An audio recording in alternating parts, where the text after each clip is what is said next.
This is the 21st video in our series on topology, and today we're going to look at some new ways to classify topological spaces.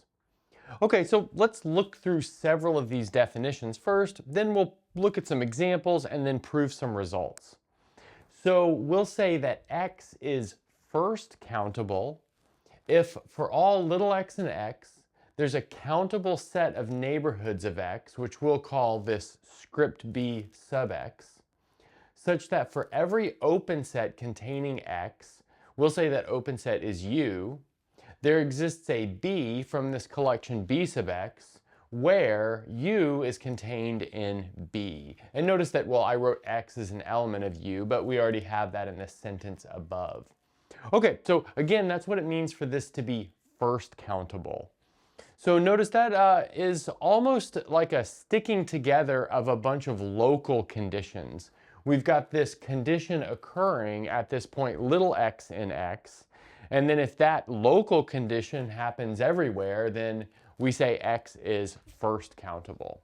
So let's look at a quick definition, or sorry, a quick example. And that is that every metric space is first countable. And in fact, this first countability can kind of be seen as some sort of loosening, some sort of generalization that loosens the notion of a metric space. Okay, so let's see how we could do this. So let's say we've got an element little x in X, and we set our collection B sub X equal to just all of the balls of radius 1 over n centered at X, as n ranges through all natural numbers. Okay, and now what we want to do is take U, which is a neighborhood or an open set containing X. So here we've got a neighborhood of X.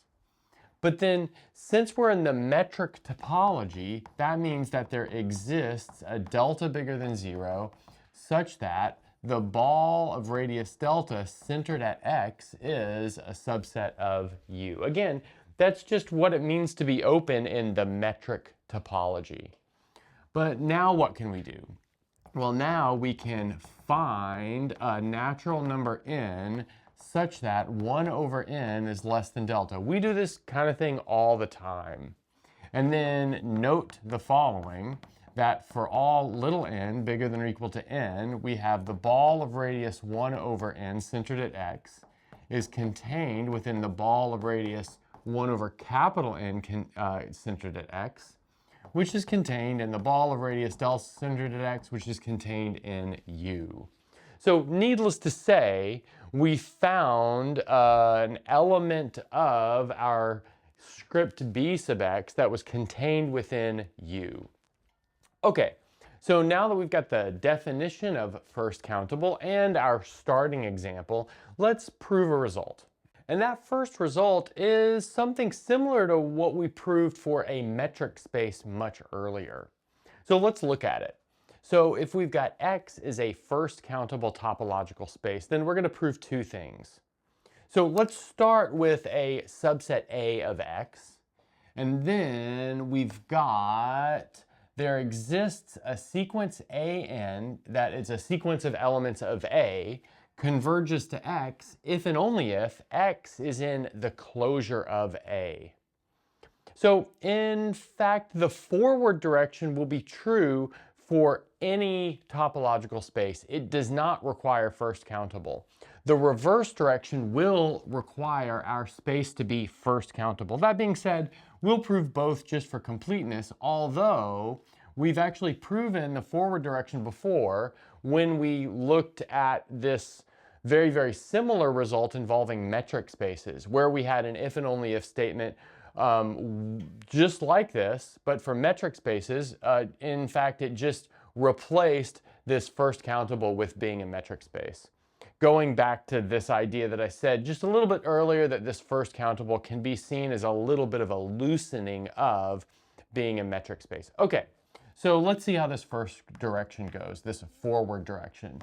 So let's suppose we've got a sequence of points AN in A, and this sequence converges to something that we'll call X. Then let's take U to be an open set containing X.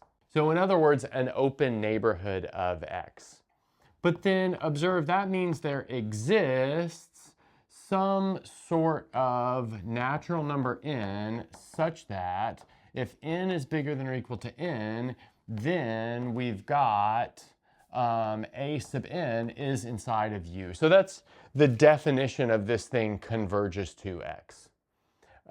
This fact that for any open set, the infinite tail of this sequence is totally contained in that open set. Okay, but now let's observe. That means that u intersected with a contains a point other than x. But that, in fact, tells us that x is a limit point of a. But if x is a limit point of a, and the set of all limit points is in the closure, so x is in the closure of a. Okay, so that does that forward direction. So now let's see how this reverse direction goes, or how it goes. And I'd like to, again, point out that this forward direction didn't use the fact that this was a first countable space, and I said that it wouldn't. Okay, now let's suppose that we've got x in the closure of a, and we somehow want to construct a sequence that converges to x.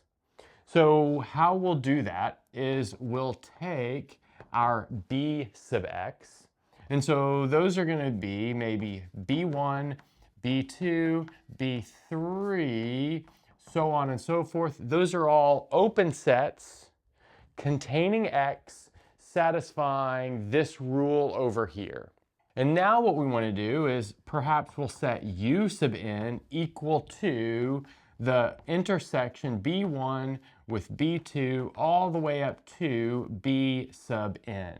And let's observe that this is an open neighborhood of x. And that's because all of the bi's are open neighborhoods of x. And then, well, the intersection of the bi's is going to contain x, sort of obviously. And also a finite intersection is always open. So that's how we get that this is an open neighborhood of x. And then also we see that un intersected with a must be non-empty. We know that must be non-empty because x is in the closure of a, and that's equivalent to x being in the closure of a.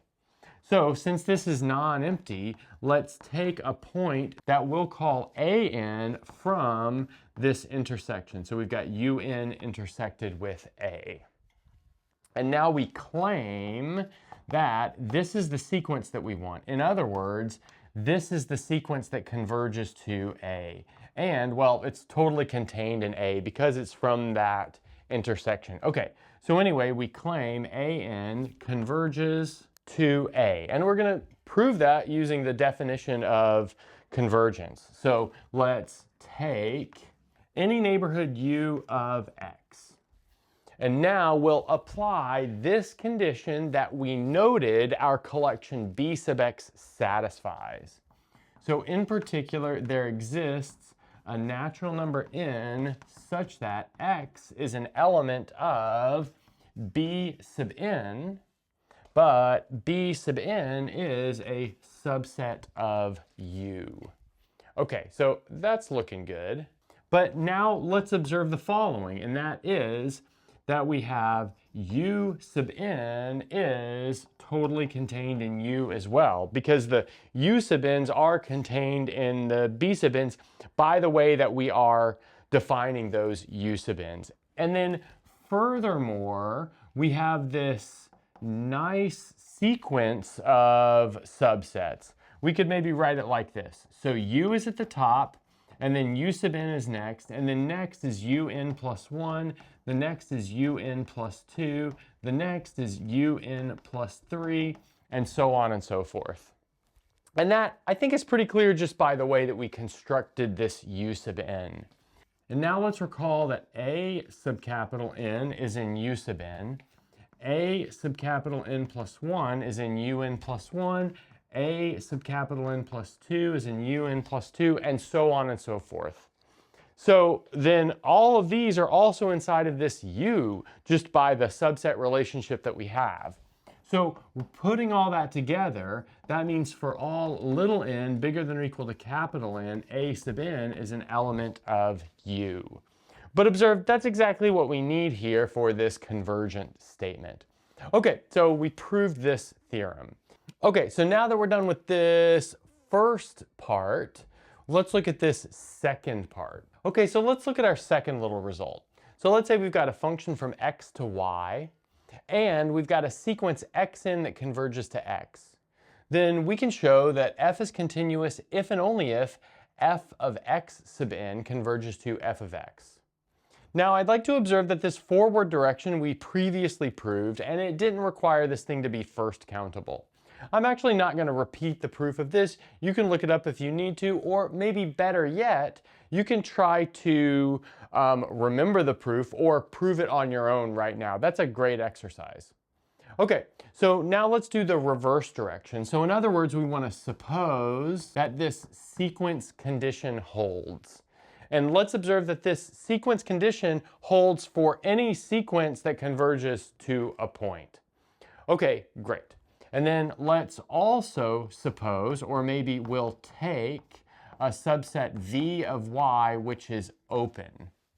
Okay, but if V is open, then that means this thing that I'll call A, which is the complement of V, is closed. Complement of open is closed, and complement of closed is open.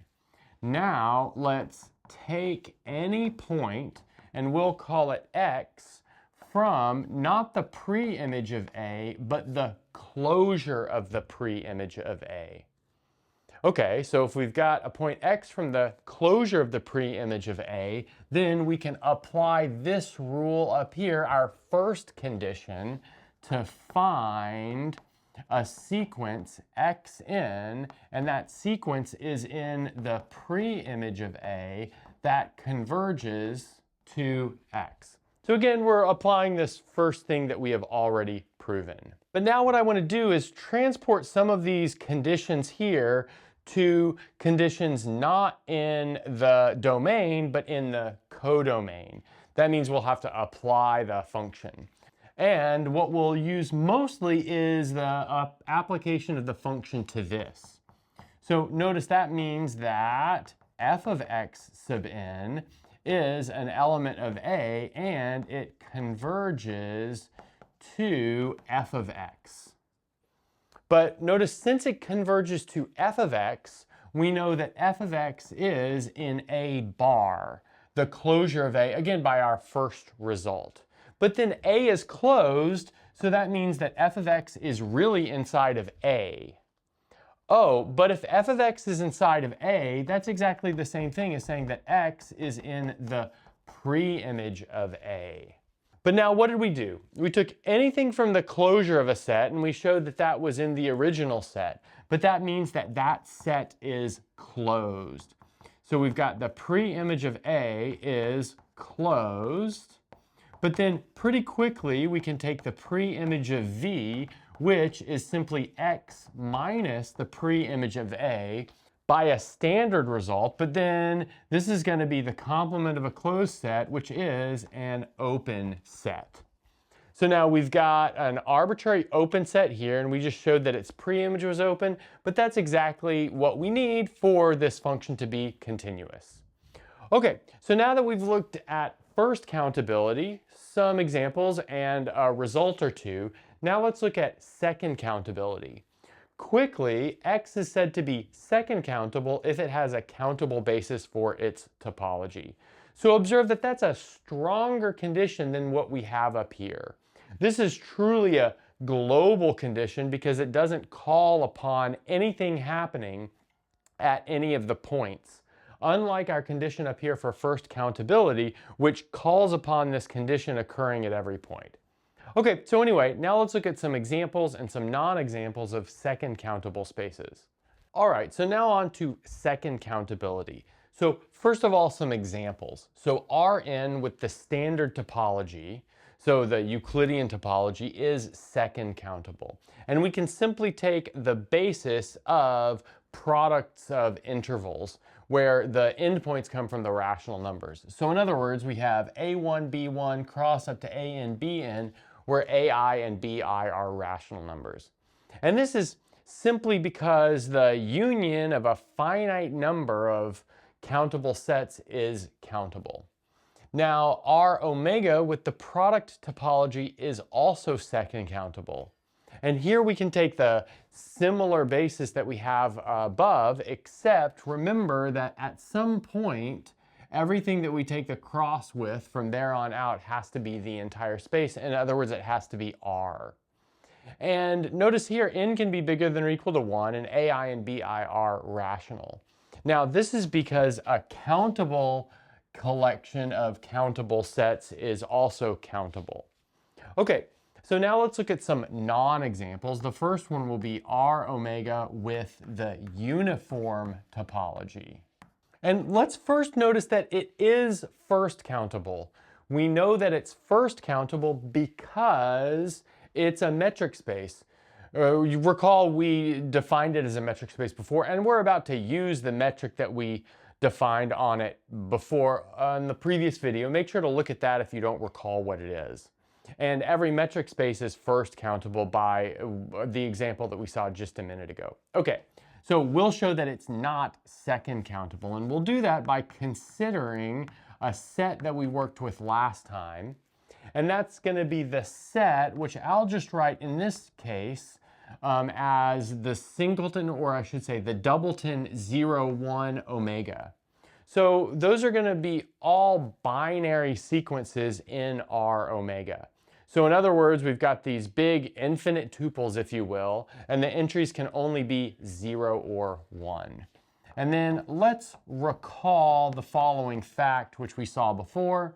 And by before, I mean the previous video, and that is if A and B are in A with A not equal to B, then we had the distance from A to B was equal to 1, where that distance was defined last time. Again, look that up if you need to. Okay, so now let's suppose that B is a countable basis for R omega with this topology, and we should come up with some sort of issue. Okay, so for every A in A, let's find something that I'll call B sub A, which is an element of our basis, such that A is an element of B sub A, and B sub A is a subset of the ball of radius 1/2 centered at A. So the ball of radius 1/2 centered at A contains A, and it's an open set. We know it's an open set because it's an open ball. But then observe that anytime you've got an open set, you've got a basis open set contained in that open set containing the appropriate element, and that's what we're using here. Okay, but let's note by this condition right here, the distance condition, we have A, by A I mean our big set here, intersected with B sub A is simply equal to the singleton A. But what does that tell us? So that tells us that for all A not equal to B, we have BA not equal to B. In other words, we have an injective map, or an injection, from A into, let's see, our basis that takes little a to B sub little a.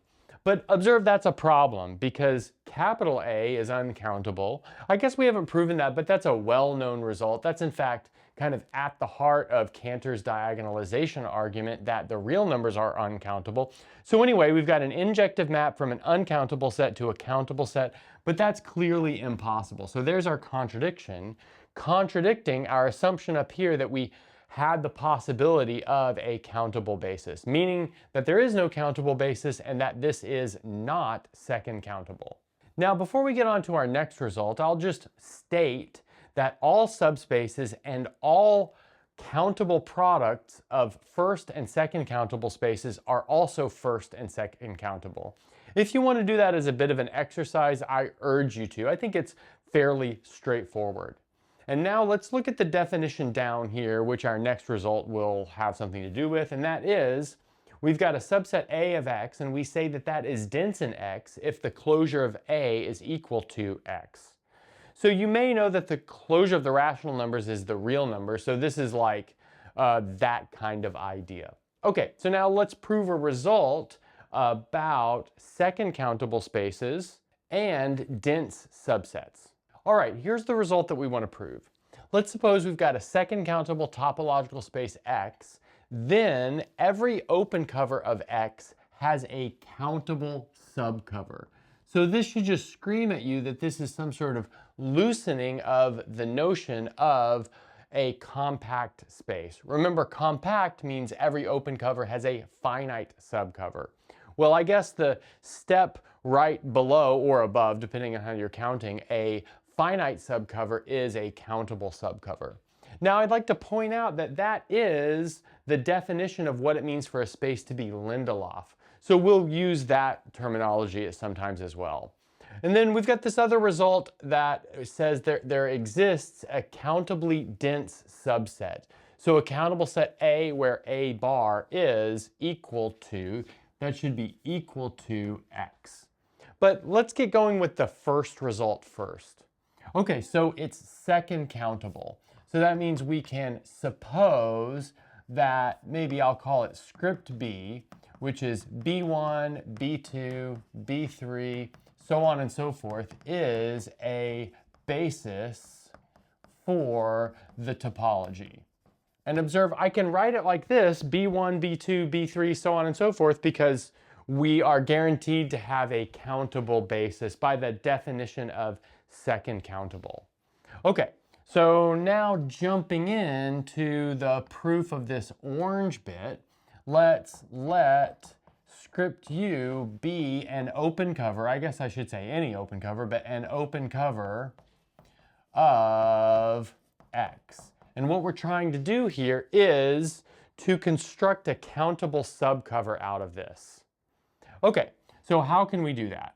So we'll do it like this. So for each B sub n inside of B, we can find a U sub n inside of U such that the B sub n is a subset of the U sub n. So anytime you've got an open set, you can always find a basis open set inside of that. So essentially that's kind of the idea we're going to go with here.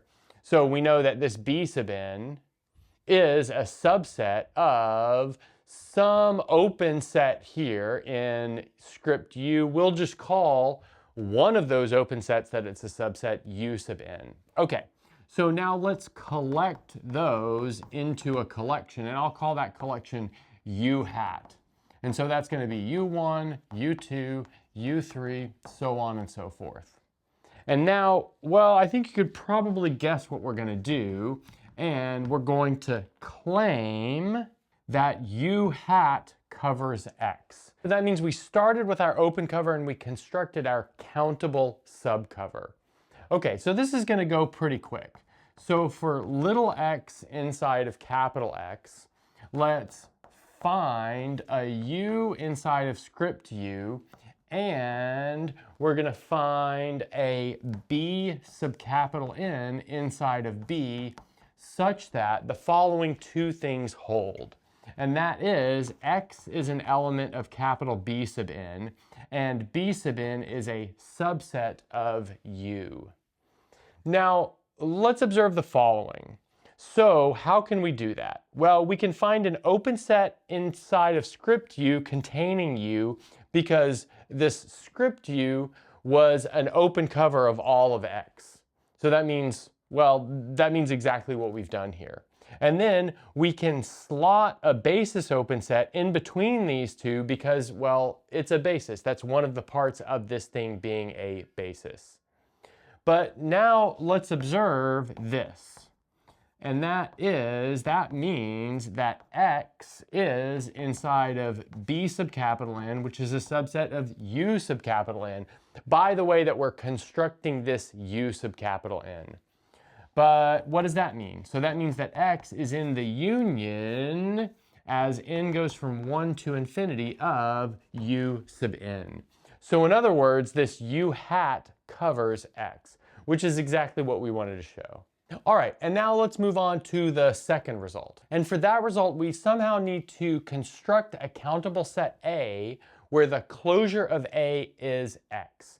So let's see how that goes. So for each, maybe b sub n, which is in our basis. Remember, we still have this countable basis. Let's take a point x sub n in b sub n. Now you might say, well, how do we know that all the b sub n's are non-empty? We might as well assume that they're non-empty because we have no need for empty sets in the basis for a topology. It doesn't really add anything, if you will. Okay, so now let's go ahead and set A equal to the collection of all of these xn's. So x1, x2, x3, x4, so on and so forth. And now, well, we're going to finish this thing off by claiming that A bar is, in fact, equal to x. In other words, we want to claim that the closure of A is equal to x, which is exactly saying that A is dense in x. So let's see how that goes. So let's take a little x inside of capital X and any open neighborhood U of x. Now what we'll do is find a basis open set B sub n, so that's inside of our script B, such that x is inside of this B sub n, which is contained in U. Again, something we can do because we've got a basis of open sets. Okay, but then thus, observe that x sub capital N is inside of this B sub n, but then x sub capital N is also inside of A, so that intersects with A. But observe that if B sub n is a subset of U, then B sub n intersect A is a subset of U intersect A. But check it out, we just found an element of this, meaning that U intersected with A is non-empty. But then if U intersected with A is non-empty, that means that X is in the closure of A. But observe, we started with X is in X. So we started with X is in X, we ended with X is in the closure of A. So that means that, well, X is a subset of the closure of A. But since everything's occurring inside of X, that means that X is the closure of A. Okay, so now let's move on to another result.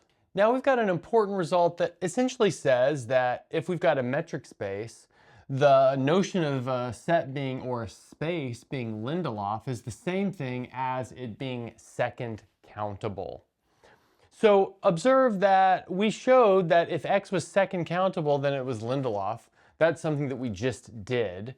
So of course now we need to prove the reverse direction, and well, it better require the fact that we have a metric, because otherwise there would be no need for both of these definitions, and of course it will require our metric.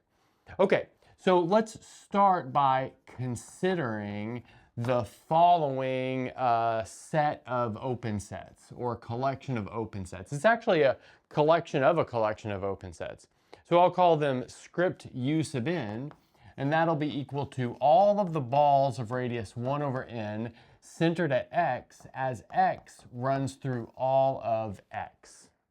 And now let's observe that for all natural numbers n, U sub n is an open cover of x, which means it has a countable subcover. We know it has a countable subcover because we are assuming just that by assuming this left-hand condition.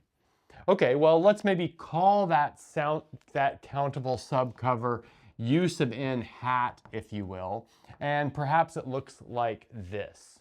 So it's going to be the ball of radius 1 over n centered at x sub 1 upper n.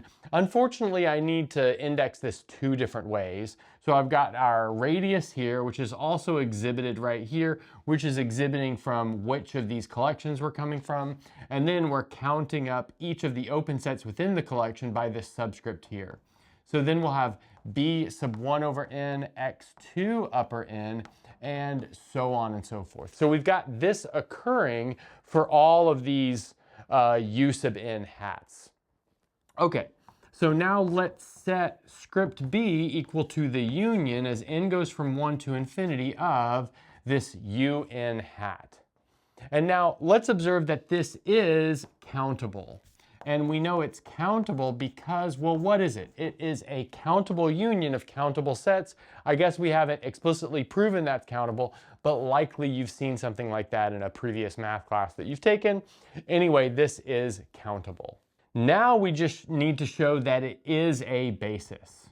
And maybe I won't prove all of the parts of it being a basis. I'll just prove the intersection condition, and I'll leave the rest of them as a homework exercise. So let's recall the intersection condition. So let's take a B1, which is perhaps B sub 1 over N1 centered at Y1, where Y1 is one of these like X, maybe IJs. I guess it will be like a J upper N1. And then let's say that B sub 2 is the ball of radius 1 over N2 centered at Y2. Again, where Y2 is like one of these X numbers, or I guess I should say X points. Now let's observe that if X is in the intersection of these, well, what does that really mean? Well, let's look at a little picture here. So let's say that this is our B1. So we know it's a ball, so we can draw it kind of circularly just to get an idea of what's going on here. This is B sub 2. Okay, so we've got B1, B2. And let's observe that we're taking an X right here. Now, in some things that we did before, we could find a ball of radius something centered at X that's contained in B1 and B2, but that doesn't quite work here. But we can start off with the same radius that would build that. So let's say delta is equal to the minimum of these two numbers. So the first one is going to be 1 over N1 minus the distance of X to Y1. And then the second one is going to be 1 over N2 minus the distance from X to Y2. So that's going to be, well, let's maybe draw a little picture of what is going on here. So that's going to be like this distance right here. So this would be one of those pieces. That kind of distance from X to the edge of the circle and, well, again, the distance from X to the edge of the other circle. So now let's observe if we took a ball of radius delta centered at X, that would be contained within this intersection. But that is most likely not one of the balls that's building our basis. So what we'll do is the following. Let's pick, maybe I'll call it capital N, which is a natural number, such that 1 over N is less than delta over 2. And then since U sub capital N covers X, that means that we can find, maybe we'll have X sub K upper N such that our X is in the ball of radius 1 over N centered at X sub K upper N. Okay, so again, that's possible because our U sub capital N hat is an open cover. But now observe by our construction, even if X is like on the edge here of the circle, it'll still be contained within any of these two circles that we have because we essentially halved the radius, if you will. So again, this is going to be a subset of B1 intersect B2. It's also an element of our basis by construction. Okay, so again, that was just one of the things we need to prove for this to be a basis. I'd say it'd be a good exercise to go and remind yourself what else you need to prove for this to be a basis and finish this off. Okay, so since this forward direction seemed to require us to have a metric, let's give some examples of spaces that are Lindelöf but not second countable. Now for our example, we'll prove that R with the lower limit topology is Lindelöf but not second countable, and thus it is not metrizable. Because if it were metrizable, well then it would be a metric space, and then these two notions would be the same, but we just proved that they are not. So let's start by proving that this is not second countable. So let's let script B be a basis of R sub L. And then let's recall the following. So for all real numbers x, the interval x to x plus 1, including x but not x plus 1, is open in this lower limit topology. We've done several examples with the lower limit topology, so brush up on those if you need to recall exactly how this topology works. Okay, so that means that there exists a b sub x inside of our basis that slots between x and that open set. So x is inside of b sub x, and b sub x is a subset of x to x plus 1. But now let's observe the following, which I think is pretty clear, and that is that b sub x equals b sub y if and only if x equals y. But what does that tell us? That tells us that the map that takes x to b sub x is injective. But observe that this really goes from the real numbers and injects the real numbers into our basis. But if we've got an injective map from an uncountable set to another set, that means that our set is uncountable. But this was an arbitrary basis. We just showed that any arbitrary basis for our topology was uncountable, meaning that our space is not second countable. Okay, so now let's prove that it is Lindelöf. Okay, so we'll start with an arbitrary open cover of R sub L. We'll actually start with an open cover made of basis open sets, but that's sufficient. I'll let you maybe prove why it's sufficient to look at that type of open cover. And we'll find, or we'll construct, a countable subcover. Okay, so let's see how we can do this. We've got our open covers made up of sets or intervals A alpha comma B alpha, including A alpha but not B alpha, where alpha is in some indexing set J. Now what we'll do is set C equal to the union over all alpha in J of A alpha, B alpha, but that's the just straight up open interval. Now this is going to be definitely a subset of R because everything here is living inside of R. And now what we want to claim is that the complement of C is countable. Okay, so let's see how that might go. So let's suppose that we've got an x which is in the complement of C. That means it's a real number, but it is not in C. So if it's not in C, that means that x is not an element of this open interval A alpha, B alpha for all alpha in the indexing set J. But observe, that means that there must exist some beta in the indexing set J such that x equals A sub beta. Because those are the only things that can be possibly missed. Because all we did is we took our original sets and we took off the left-hand endpoint. Okay, now next up what we want to do is take a rational number. I'll call that rational number q sub x, and that rational number will be on the open interval A beta to B beta intersected with Q. Okay, well anyway, it's a rational number, but intersecting with Q kind of guarantees it to be a rational number. But now let's observe that this A beta up to QX is the same thing as the interval from X to QX, and it's totally contained within C. Why is it contained within C? Well, notice that this A beta up to B beta is contained in C kind of by construction, but then we're just chopping that off a little bit earlier. Okay, so now if we've got 2 points X and Y in R minus C with X less than Y, then observe that we have the following. We have X is less than Q sub X, which is less than Y, which is less than Q sub Y. It's important that we have this ordering here.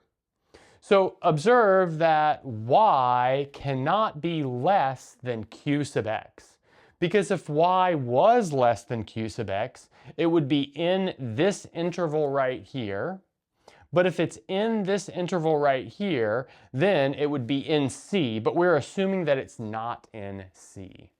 And then y is not equal to q sub x because q sub x is inside of this interval, but again, that interval is totally contained within C as well. And then we know q sub y is bigger than y because, well, by our original construction here, notice q sub x is bigger than x, and applying that construction to y, we get q sub y bigger than y. But now observe that we have just built a map. And what does that map do? Well, it takes r minus c and it injects them into the rational numbers via x being sent to q sub x. And how do we know it's injective? Well, notice that it is an increasing function, and any strictly increasing or strictly decreasing function is always injective. So that's a pretty easy thing to prove. But again, if we've got an injective map from r minus c to q, then that means that this r minus c must be countable since q is also countable. Okay, so now let's see what we can do with r minus c being countable. Okay, so we just showed that this r minus c was countable. And now let's take an x inside of r minus c. And then we can choose this, maybe I'll call it ax to bx that contains x inside of our original open cover. And then what we'll do is perhaps we'll set u sub 1, script u sub 1, equal to the collection of all these ax, bx. So in other words, it's going to be ax to bx, including a but not b, such that x runs over all r minus c. And now let's observe that this is definitely a countable collection. Why is it a countable collection? Well, because it has exactly r minus c elements, and we know that's countable. And we also know that this pretty clearly covers r minus c. Okay, good. And now all we have to do is cover C countably and then push those together. So let's do that. So now let's view C as a subspace of R in the standard topology. And we're able to go to the standard topology because these are just normal open intervals. Now these normal open intervals are open in the standard topology. We weren't able to go to the standard topology before because we were working with these half open intervals, which are not open in the standard topology, they're open in the lower limit topology. But then R in the standard topology is second countable. You can prove that, but I think it's pretty easy to prove. Or maybe we even wrote that down already. Anyway, this is second countable. But being second countable means it's Lindelöf by the previous result. But then that means for any open cover, there's a countable subcover. Now these sets A alpha to B alpha here cover C. So we could just take the countable subcover from those. And we'll call that U sub 2. And this is going to be A sub alpha sub 1, B sub alpha sub 1. And then A sub alpha sub 2, B sub alpha sub 2, and so on and so forth. So this is going to be, again, our countable subcover of C. But now we simply put these two things together. So we've got U1 union U2 is countable because it's the union of two countable sets, and it covers all of R. We know it covers all of R because it covers R minus C union C, but R minus C union C is pretty clearly equal to R. Okay, so we're going to do one last thing, and we're going to prove that if you take the product of two Lindelöf spaces, you need not get a Lindelöf space. We just showed that R with the lower limit topology is Lindelöf, but we'll show that two copies of it, the product of two copies of it, is not. So we'll do that starting with this line L, which is this diagonal line going like this, so it's all points of the form x comma minus x. And then we're going to form an open cover out of the complement of this line with these types of open sets. So we've got A to B cross minus A to C. So I've got a little picture of that down here. So this is an example of one of those. So let's observe that if we were to go up here, for instance, this would be our point A, and this our point down here would be, let's see, minus A. Okay, good. And then of course, let's see, that means we're going here to B and then here to C. So now let's observe that since R2L minus capital L will not cover L, that means that the remaining portion of this open cover must cover our line. But notice that that's going to induce the following surjective map. It's really like naturally a composition that ends up being surjective, and it goes like this. So it'll go from an open interval A comma B cross minus A C, and it will map onto the point A comma minus A on the line, and then after that it'll map onto the real numbers. But then let's suppose we have a subcover. So that subcover is going to give us a surjective map from the subcover to the real numbers. Now, if that subcover were countable, then that means that the real numbers would be countable. But of course, the real numbers are uncountable, so that subcover cannot be countable. That means that RL cross RL is not second countable, meaning that it can't be Lindelöf. Okay, so now I'm going to leave you with some exercises. Okay, I've got two exercises for you. So let's suppose that we've got a continuous function from x to y, and x is, well, one of these things over here. First countable, Lindelöf, or second countable. Then you want to prove that the image of x under f is those as well. And then next up, let's show that if x is Lindelöf and y is compact, then x cross y is Lindelöf. And that's a good place to stop.